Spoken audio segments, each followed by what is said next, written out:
Okay, so I think this is video 7 now, talking inflation. So I mentioned during COVID that one of the things happened is that here in the United States, savings rates went up from 8% to 16% because people couldn't spend money, right? There was just less to do. And so one of the things that affects inflation is a decrease in savings. And so here's what happened. And again, we need to think through it a little bit. So during COVID, there was an increase in savings. People were putting more money aside or just weren't spending, right? There was a decrease in demand. So people weren't spending, so they had more money. Now, that all built up, and we can argue that there was some association with the $1,200 stimulus packages, an increased unemployment payment. So absolutely, I'm not denying that that is definitely a factor.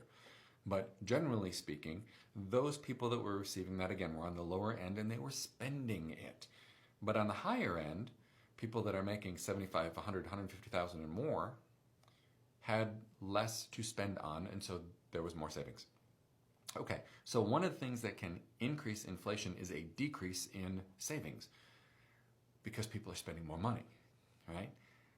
And that's now what has happened is that as things have rolled back in, people have that money that was saved up, and so now they're buying furniture, right? They're buying new houses, they're buying cars when they can, appliances, right? The delay for appliances, if you go into a Home Depot or a Lowe's or something like that, or can be months, right? So all of this money that has been pent up and saved is now being spent, and so that, from the consumer side, actually increases prices, right? And that goes to corporate. We haven't even talked about corporate, but corporate profit margins are all up.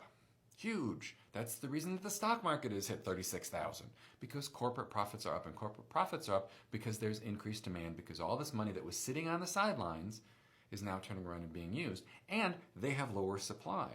So if they have lower supply, they can charge more, which is why they're making a greater profit and why prices are staying up. And it's part of the reason that they're not necessarily super interested in increasing supply. Because if you can keep demand high, it means you can keep price high and you can be more profitable. So some of this is corporate, right? And I don't want to say corporate greed. This is just economics. Some of it's corporate greed, please don't get me wrong.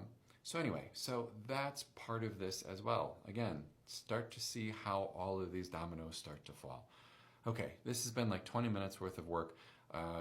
Shout out really fast at you. I've provided you probably 2 or 3 semesters worth of economics in a few minutes. But this is what I think politicians need to think about and explain. Ask me your questions. Thanks very much.